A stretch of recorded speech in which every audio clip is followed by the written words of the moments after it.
Good morning students, I hope all of you are fine. देखो last time हमने 1 point अपनी जो 4 exercise है उसके अपन ने 3 तक सम किए थे। आज हम आगे के सम करते हैं। देखो इसमें 4th सम क्या है हमारे पास, let A B and C be 3 set, कि अगर ए बी और सी कोई 3 सेट हैं तो हमें प्रूव करना है that A minus B equals to होगा ए इंटरसेक्शन बी डैश के। देखो लेफ्ट साइड में क्या है कि ए माइनस बी। अब देखो अगर मुझे दोनों को इक्वल प्रूफ करना है तो तरीका अपने पास बिल्कुल इक्वल प्रूफ करने का वही होएगा कि मैं फर्स्ट वाले को दूसरे का सबसेट प्रूफ कर दूं एंड दूसरे वाले को पहले वाले का सबसेट प्रूफ कर दूं। मुझे प्रूफ करना है that A minus B is equals to A intersection B dash. ये रिजल्ट प्रूफ करना है मुझे। ये रिजल्ट प्रूफ करने के लिए देखो मैं करूंगी क्या कि सबसे पहले अपन लेफ्ट साइड से स्टार्ट कर लेते हैं। मैं लेट कर लेती हूँ that x belongs to a minus B. अगर देखो x किसी a माइनस बी में बिलोंग कर रहा है मतलब x a में तो बिलोंग कर रहा है, एंड कंफर्मेशन क्या है मेरे पास कि x जो है वो b में बिलोंग नहीं कर रहा। क्यों? क्योंकि a माइनस बी का मतलब क्या है कि b तो उसमें से a में से माइनस ही हो गया, तो b में तो ऑब्वियसली x हो नहीं सकता। तो इसीलिए मैंने क्या लिख दिया, and x does not belongs to b। अब यहाँ से मुझे क्या पता चला कि x बिलोंग कर रहा है a में, एंड अगर देखो x b में बिलोंग नहीं कर रहा तो इसका मतलब बिलोंग किस में कर रहा है, b के कॉम्प्लीमेंट में। ठीक है कि अगर b में बिलोंग नहीं कर रहा तो इसका मतलब किस में बिलोंग करेगा, जिसमें b ही ना हो। ठीक है, तो x बिलोंग्स टू मैंने क्या लिख दिया, b कॉम्प्लीमेंट। अब अगर मैं इन दोनों को कंबाइन करके लिखूं तो मैं ये बात बोल सकती हूँ दैट x बिलोंग किस में कर रहा है, a। अब एंड के लिए क्या लगता है, इंटरसेक्शन। फिर यहाँ क्या है, b कॉम्प्लीमेंट। इसका मतलब x बिलोंग किस में कर रहा है, a इंटरसेक्शन b कॉम्प्लीमेंट में। अब देखो शुरू हमने यहाँ से किया था, खत्म हमने यहाँ किया, मीन्स बन क्या गया that a minus B is the subset of a intersection b complement. ठीक है, ये अपने पास क्या बन गई, इक्वेशन नंबर फर्स्ट।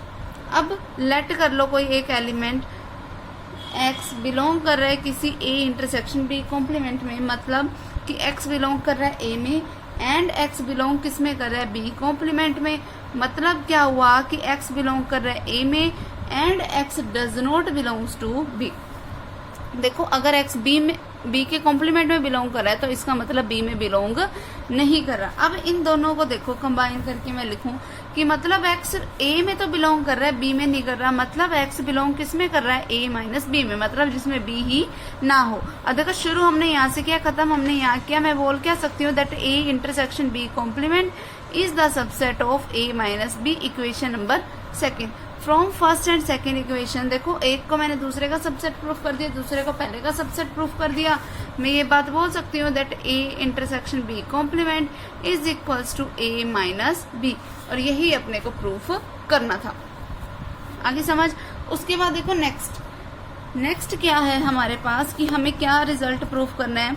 देखो नेक्स्ट है a minus B is equals to b complement minus a complement. ये हमारे पास बिल्कुल सिंपल सा होगा, ये तुम अपने आप करना। अगला देखो कि मुझे प्रूफ करना है that a intersection b minus c is equals to a intersection b minus a intersection c। जिसने थ्योरम्स अच्छे से समझी होंगी उनके लिए ये करना, एक्सरसाइज को करना बिल्कुल इजी है। ठीक है, तो अब ध्यान से देखना इसको हम कैसे प्रूफ करेंगे। हमें प्रूफ करना है that a intersection b minus c is equals to में किसकी है, a इंटरसेक्शन b माइनस में a इंटरसेक्शन c के।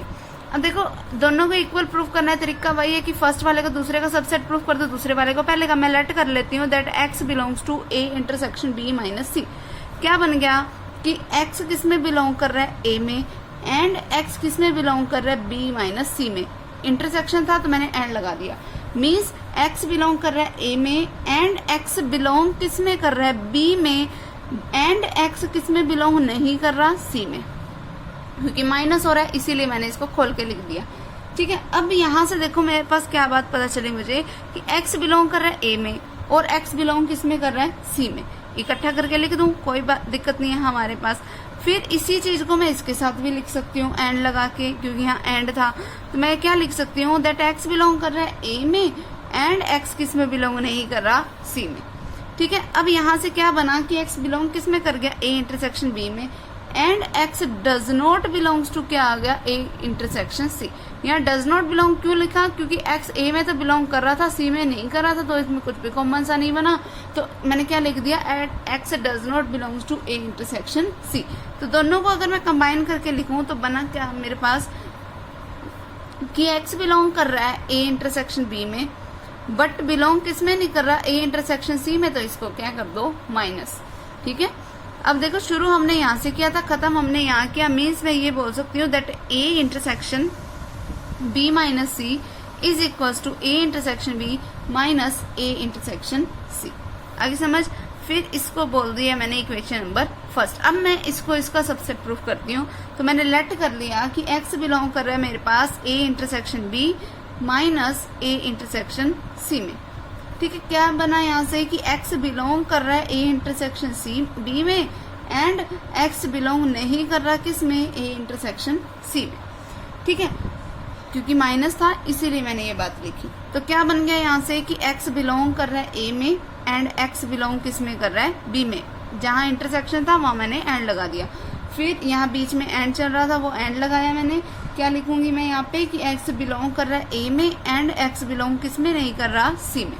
यहाँ पे देखो वैसे तो नॉट बिलोंग्स टू का था, फिर भी मैंने ए के लिए बिलोंग क्यों करवाया, क्योंकि यहाँ पर मेरे पास कंफर्मेशन चल रही है कि एक्स ए में तो पड़ा ही है, इसीलिए मैंने यहाँ पर भी ऐसा लिख दिया कि ए में तो बिलोंग कर रहा है और सी में बिलोंग नहीं कर रहा।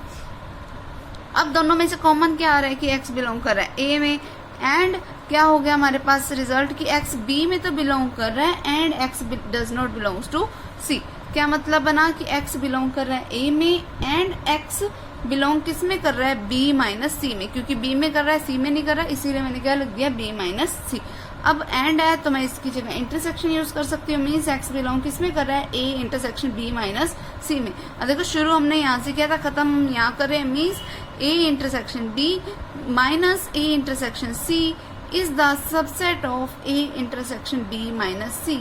Equation number second. Now from first and second equation क्या रिजल्ट बना मेरे पास कि ये दोनों क्या हो गए आपस में equal. A intersection B minus C is equal to A intersection B minus A intersection C के।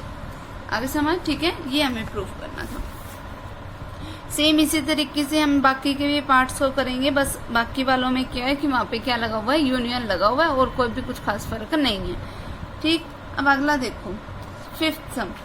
Prove that if A is the subset of B, मतलब हमें ये प्रूफ करना है कि अगर ए बी का सबसेट है and B is the subset of C, और बी जो है किसका सबसेट है, सी का, ए सबसेट है बी का, बी सबसेट किसका है, सी का, देन मुझे प्रूफ क्या करना है, then A is the subset of C, ये मुझे प्रूफ करना है। आगे समझ। हमें मतलब गिवन था कि ए जो है वो सबसेट है बी का, मतलब ए के सारे एलिमेंट्स बी में पड़े हैं and B is the subset of C, जिसका मीनिंग क्या हुआ कि बी के सारे एलिमेंट भी किस में पड़े हैं, सी में पड़े हैं। तो मुझे ये प्रूफ करना है that A is the subset of C. अब देखो गिवन था हमारे पास A is the subset of B. अब मैंने अगर लेट कर लिया कि एक्स बिलोंग कर रहा है ए में, ठीक है, अगर एक्स ए में बिलोंग कर रहा है, अब ए के तो सारे एलिमेंट किस में पड़े हैं, बी में, इट मीन्स क्या हो गया कि एक्स बी में भी बिलोंग कर रहा है। इक्वेशन नंबर बोल दिया मैंने इसको फर्स्ट। ठीक है, अब ये देखो मुझे ये दे रखा था that B is the subset of C, मतलब बी के सारे एलिमेंट किस में पड़े हैं, सी में। तो अगर एक्स बी में बिलोंग कर रहा है तो मतलब एक्स सी में भी बिलोंग करेगा, मीन्स क्या हो गया that X belongs to C. Equation number second. अब देखो शुरू हमने यहाँ से किया था, खत्म हमने यहाँ कर दिया, मीन्स क्या हुआ that A is the subset of C. आगे समझ, यही हमें प्रूफ करना था। ओके, नेक्स्ट सम देखो क्या है हमारे पास। Let A and B be two set, कि अगर ए और बी कोई दो सेट हैं, then prove that A minus B union B, A minus B union B is equals to A union B के होगा। ये प्रूफ करना है मैंने। अब देखो ये प्रूफ करेंगे हम, कैसे करेंगे वो देखो कि पहले लेफ्ट साइड लेके चलती हूँ, a माइनस बी यूनियन बी। इसको देखो मैं कैसे लिख सकती हूँ, देखो a माइनस बी को मैं लिख सकती हूँ a इंटरसेक्शन b कॉम्प्लीमेंट। मतलब तो यही है कि a में से b माइनस हो गया, मतलब a इंटरसेक्शन जिसमें b ना हो वो हो गया। फिर यूनियन किसके साथ है, b का। अब देखो हमने डिस्ट्रीब्यूटिव लॉ पढ़ा हुआ है, वो क्या कहता था कि ये जो यूनियन है वो इन दोनों के साथ अलग अलग लग जाएगा, मतलब ए यूनियन बी लगेगा, फिर ये जो इंटरसेक्शन था वो यहाँ पे, फिर क्या बनेगा बी यूनियन बी कॉम्प्लीमेंट, कि बी का यूनियन किसके साथ करना है, बी के कॉम्प्लीमेंट के साथ। अब देखो नेक्स्ट स्टेप क्या होगा, ए यूनियन बी मेरे पास एज इट इज, फिर इंटरसेक्शन में क्या आएगा, देखो बी का अगर किसी एक सेट का उसी के कॉम्प्लीमेंट के साथ यूनियन लेते हैं तो क्या बनता है, यूनिवर्सल सेट क्रिएट करेगा वो, ठीक है, यूनिवर्सल सेट हो गया यहाँ पे, ठीक है। अब देखो क्या बन गया, अब ए यूनियन बी एक छोटा सा सेट है, अगर मैं उसका इंटरसेक्शन लूं एक इतने बड़े यूनिवर्सल सेट के साथ, तो दोनों में कॉमन चीज क्या आएगी, इंटरसेक्शन का मतलब मुझे उनमें कॉमन लेना है, तो उनमें कॉमन चीज तो छोटे वाला सेट ही आएगी, ठीक है। तो इसीलिए इक्वल्स टू किसके आ गया, वो ए यूनियन बी के, और यही रिजल्ट मुझे प्रूफ करना था। Okay clear. सेम उसी तरीके से a minus B intersection b दे रखा है, मीन्स पहले मैं a माइनस बी को क्या लिखूंगी, a इंटरसेक्शन b कॉम्प्लीमेंट, और बाहर क्या पड़ा था मेरे पास, इंटरसेक्शन पड़ा था, तो वो मेरे पास ऐसा कुछ बन जाएगा a इंटरसेक्शन b कॉम्प्लीमेंट। अब इसका इंटरसेक्शन लेना है मुझे b के साथ, अब एसोसिएटिव प्रॉपर्टी हमने पढ़ रखी है, तो मैं इसको क्या लिख सकती हूँ, a इंटरसेक्शन b। अब b का b के कॉम्प्लीमेंट के साथ इंटरसेक्शन क्या होएगा, फाई होएगा, तो a इंटरसेक्शन फाई का मतलब फाई, आगे समझ, ठीक। फिर उसके बाद अगला भी हम ऐसे ही बनाएंगे, ठीक। देखो क्या है अगले वाले में, a माइनस बी इंटरसेक्शन में क्या पड़ा है, a। अब देखो जिसका मीनिंग क्या हुआ, देखो a माइनस बी इंटरसेक्शन में a। अब देखो a माइनस बी अपने आप में क्या होता है, देखो हमारे पास वैसे a माइनस बी किसका प्रॉपर सबसेट होएगा, ए का, क्यों, क्योंकि हमारे पास इसमें ए के सारे एलिमेंट्स हैं, लेकिन बी के एलिमेंट नहीं है। अब मैं ए माइनस बी को लिख सकती हूँ ए इंटरसेक्शन बी कॉम्प्लीमेंट, और फिर इसके इंटरसेक्शन में क्या पड़ा है, ए, ये लिख सकते हैं हम बात, ठीक है। अब एक चीज देखो, ए इंटरसेक्शन बी कॉम्प्लीमेंट और इंटरसेक्शन में पड़ा है ए, दोनों दो बार एक ही चीज आ रही है, तो मैं इसको फिर से ऐसे करके लिख सकती हूँ ए इंटरसेक्शन बी कॉम्प्लीमेंट, और यही रिजल्ट मुझे प्रूफ करना था, ठीक है। अगला देखो फोर्थ वाला पार्ट इसका क्या है, इसका फोर्थ पार्ट कह रहा है कि a minus B union b जो है वो इक्वल टू होगा a के if and only if b is the proper subset of a, कि ये a के इक्वल सिर्फ तभी हो सकता है कि जब b जो है वो प्रॉपर सबसेट हो a का, और बीच में क्या लगाया उसने, इफ एंड ओनली इफ, मतलब कि ये रिजल्ट तभी ट्रू है अगर ये ट्रू है, और ये रिजल्ट तब ट्रू है जब ये वाला रिजल्ट ट्रू है। तो पहले हम एक चीज गिवन लेके चल पड़ते हैं, मान लो मैंने गिवन ले लिया ये वाला कि a minus B union b जो है वो किसके इक्वल है, a के। अब मुझे मतलब प्रूफ क्या करना है, that b is the proper subset of a, ये रिजल्ट मुझे प्रूफ करना है। अब ये प्रूफ करने के लिए मैं देखो क्या बोल सकते हैं इसको, देखो a माइनस बी का मतलब क्या होता है, a इंटरसेक्शन b कॉम्प्लीमेंट, और इसके यूनियन में क्या पड़ा है b, और इक्वल्स टू में क्या चल रहा है a, ये लिख लिया हमने। अब देखो अगर मैं इस पर डिस्ट्रीब्यूटिव लॉ लगाऊं तो मैं ऐसे बोल सकती हूँ a यूनियन b, फिर ये intersection b complement union b is equals to में किसकी है, a के, मतलब a यूनियन b इंटरसेक्शन में क्या पड़ा है, देखो b का अगर b कॉम्प्लीमेंट के साथ यूनियन लो तो क्या बनता है हमेशा यूनिवर्सल सेट, और इक्वल्स टू में क्या चल रहा है, a। अब देखो इन दोनों में से कॉमन चीज क्या आएगी, छोटे वाला सेट क्या है, a union b is equals to किसके हो गया, a के, ठीक है। अब कोई दो सेट्स का यूनियन अगर किसी एक सेट के इक्वल आ जाए तो मतलब a उसके लिए काम क्या कर रहा है, एक बड़े सेट का काम कर रहा है, तभी उनका यूनियन यही बना है। तो इसका मतलब b के सारे एलिमेंट्स पड़े किसमें है, a में, और यही मुझे प्रूफ करना था। ओके, अब मैं गिवन क्या लेके चल पड़ती हूँ, अब मैं गिवन ये लेके चल पड़ती हूँ कि b is the proper subset of a, और मुझे प्रूफ ये करना है that a minus B union b किसके इक्वल है, a के। ये प्रूफ करने के लिए मैं लेफ्ट साइड लेके चलती हूँ, a minus B union b, इसकी वैल्यू मुझे a के इक्वल प्रूफ करनी है, तो मैं ये लेफ्ट साइड लेके चल रही हूँ।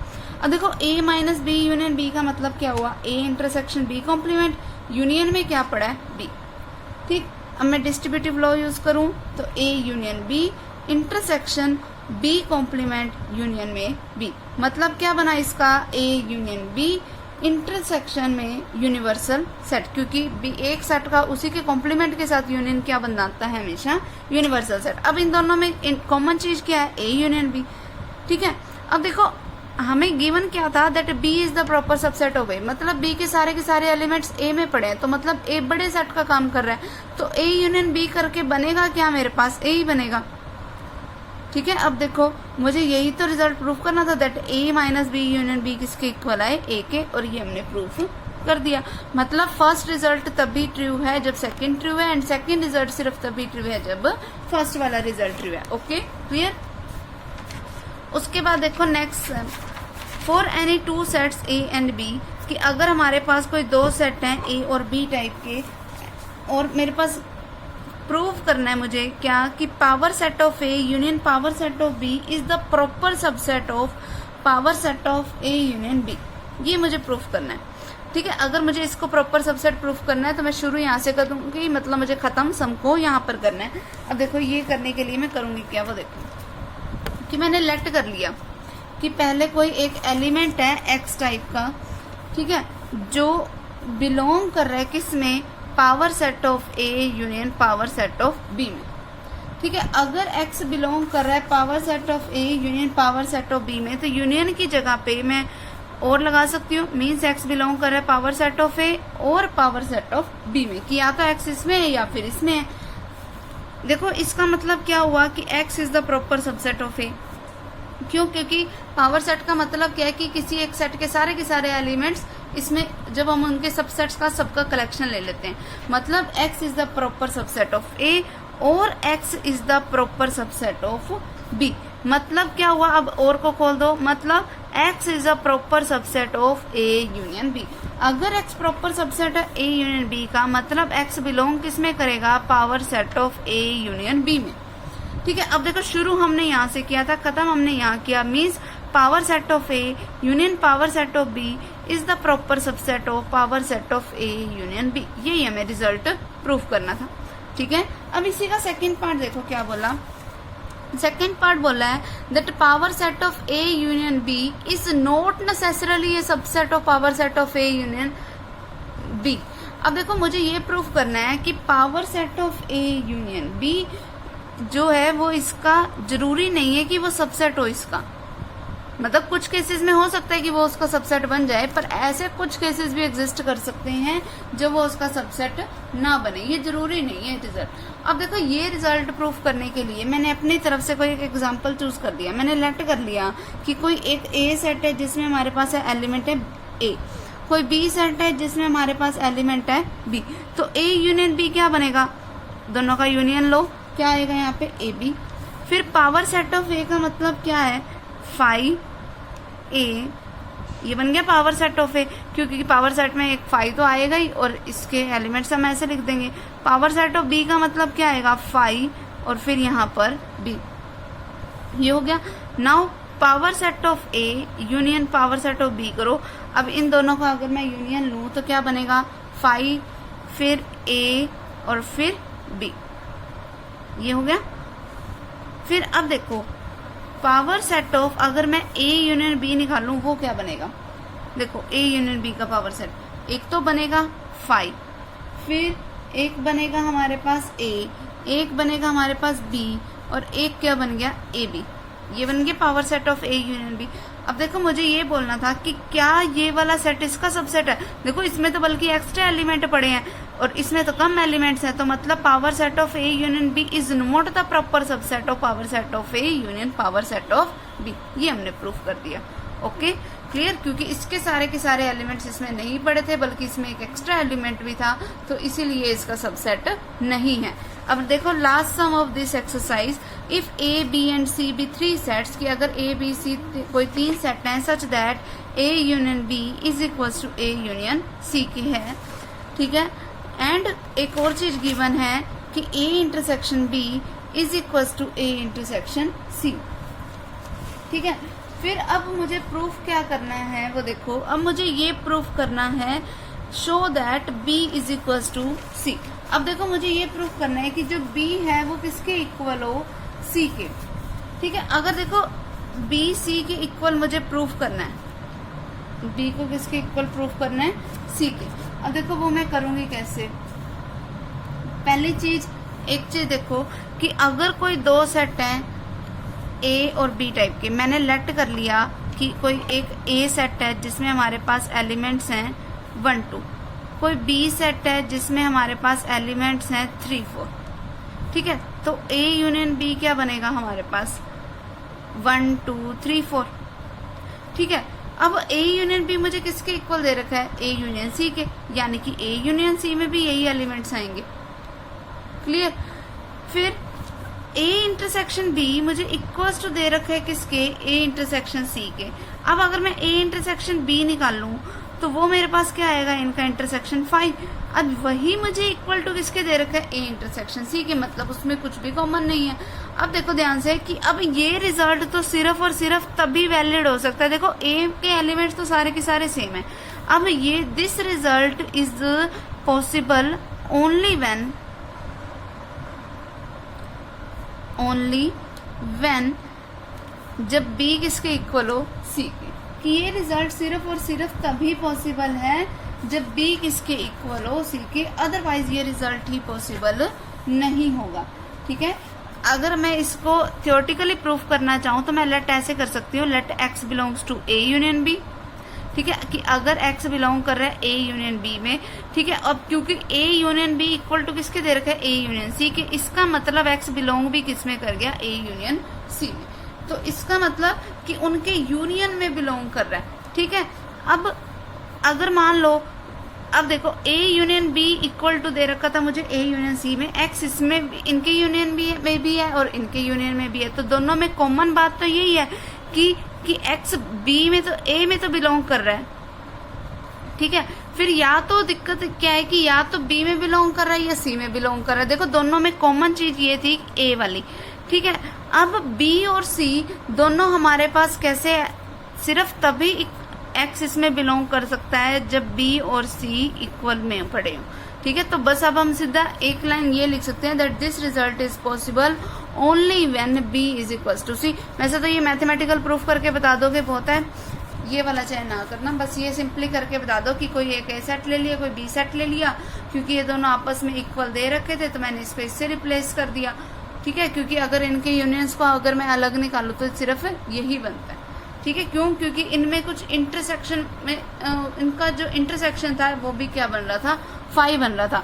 अगर ऐसा होता कि इनका इंटरसेक्शन भी सेम ना होता, अगर ये चीज सेम ना दी होती तो सी की वैल्यू कुछ मर्जी हो सकती थी, हो सकता था सी की वैल्यू कोई 2 3 4 हो, पर उनमें कुछ इंटरसेक्शन भी नहीं है, मतलब कुछ कॉमन भी नहीं है, इसीलिए हमारे पास ये रिजल्ट सिर्फ और सिर्फ तभी पॉसिबल हो सका जब B इज इक्वल्स टू किसकी है, सी के, ओके। बाकी नेक्स्ट एक्सरसाइज अब हम नेक्स्ट टाइम करेंगे।